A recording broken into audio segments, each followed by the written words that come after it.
కూకట్పల్లిలో హత్యకు గురైన బాలిక సహస్ర తల్లి సోషల్ మీడియాపై ఫైర్ అయ్యారు. నా కూతుర్ని నా భర్తే చంపాడని ఇష్టానుసారంగా రాస్తున్నారని, నా భర్త ఎలాంటి వాడో నాకు తెలుసునని అన్నారు రేణుక. అనవసరంగా తన భర్తపై తప్పుడు ప్రచారం చేస్తే ఊరుకునేది లేదని అన్నారు. బిల్డింగ్ లో ఉంటున్న వాళ్లలో ఎవరో తన కూతుర్ని దారుణంగా హత్య చేశారని, ఆ లేడీ ఎవరో తనకు తెలియాలని డిమాండ్ చేస్తున్న సహస్ర తల్లి రేణుకతో ఎన్టీవీ ఎక్స్క్లూజివ్ ఇంటర్వ్యూ ఇప్పుడు చూద్దాం. 5 రోజులు దాటుతున్నా ఇప్పటివరకు కూడా సహస్రాన్ని హత్య చేసింది ఎవరు, నిందితులు ఎవరు అనేది కూడా ఇప్పటివరకు కూడా ఇంకా పోలీసులు కనిపెట్టలేకపోయారు. దీంతో తల్లిదండ్రుల్లో తీవ్ర ఆవేదన కనబడుతుంది. తమ కూతుర్ని అంత దారుణంగా హత్య చేసింది ఎవరు, ఇన్ని రోజులు అవుతున్నా ఎందుకు కనిపెట్టలేకపోతున్నారు? దానికి సంబంధించి ఒకవైపు మనతో మాట్లాడడానికి తల్లి రేణుక ప్రస్తుతం మనతో మాట్లాడుతున్నారు.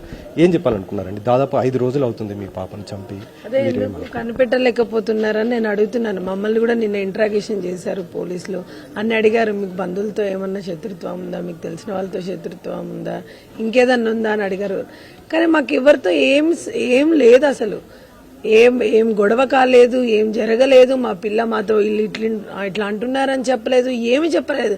అలాంటిది ఇలాంటి సిచ్యువేషన్ ఎట్లా జరుగుతుంది, అసలు ఏం జరగకుండా ఎట్లా జరుగుతుంది అన్నది పోలీసులు కనిపెట్టాలి. మీరు మాట్లాడితే నన్ను మా ఆయన్ని అనుమానిస్తున్నారు, జరగచ్చు అట్లా సిచ్యువేషన్లో జరిగింది. తల్లిని బిడ్డను చంపిన ఉండొచ్చు, తండ్రిని బిడ్డను చంపిన ఉండొచ్చు, ఇంకేదైనా జరగచ్చు. కానీ నా భర్తను అంటే మాత్రం నేను ఏ మీడియా వాళ్ళు రాసినా, ఏ ఛానల్ వాళ్ళు రాసినా మాత్రం నేను ఒప్పుకోను. నా భర్త ఇంకేదన్నా మాట అంటే మాత్రం నా పిల్లను చంపినందుకు అది వదులుకుంటానేమో, కానీ నేను నా భర్తనంటే మాత్రం నేను గట్టిగా చెప్తున్నాను. ఎట్లా పడితే అట్లా సోషల్ మీడియాలో రాస్తున్నారు.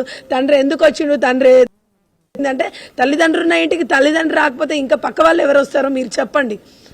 నన్ను అడగలేదన్న ఉంటే, నా ఆయన గురించి ఉంటే ఇట్లా చేస్తాడా అట్లా చేస్తాడా అని నేను చెప్తున్నాను కదా. మా ఆయన గురించి డబ్బున్నోడు కావచ్చు కదా, అసలు ఎవడు చేయలేడు మాకు చేసినట్టు.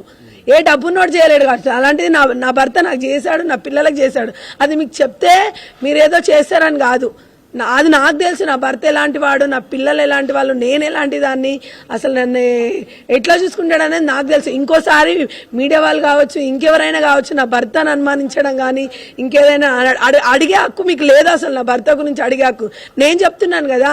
నా భర్త ఎలాంటి వాడో నాకు తెలుసు. ఇష్టం వచ్చినట్టు రాస్తున్నారు సోషల్ మీడియాలో. ఎందుకు రాస్తారు అట్లా? ఎందుకు రాస్తారండి?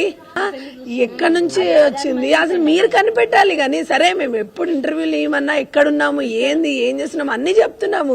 కానీ ఎందుకు కనిపెట్టలేకపోతున్నారు? 4 రోజులైనా కూడా ఎందుకు ఇంతే డీలే చేస్తున్నారో అర్థం కావట్లేదు. అసలు కావాలి, కంపల్సరీ కావాలి, ఎట్లయినా సరే కావాలి. కానీ మీరు నా భర్తను అంటే మాత్రం నేను ఊరుకోను. మీరు కనిపెట్టాలి, మీకు రాకపోతే చెప్పండి. అంతేగాని మీ భర్త వచ్చిండు కాబట్టి ఇట్లా, మీది అట్లయింది కాబట్టి అట్లా, మేము పెంచుకునే వాళ్ళం అయితే 10 సంవత్సరాలు ఎట్లా పెంచుకుంటామండి? మా చుట్టుపక్కల వాళ్ళని అడగండి, మా ఫ్యామిలీ వాళ్ళని అడగండి, మేము ఎలాంటి వాళ్ళు తెలుస్తుంది కదా. నాకు తెలియకపోయినా వాళ్ళకైనా తెలుస్తుంది కదా. ఎప్పుడన్నా కొట్టాడా, ఎప్పుడన్నా తిట్టాడా, ఎవరన్నా తిట్టాడా? ఇంతవరకు ఈ పెళ్ళై ఇన్ని సంవత్సరాలు అవుతుంది కానీ నా మీద ఒక్క చెయ్యి ఇంత చెంపదెబ్బ కూడా కొట్టలే మా ఆయన.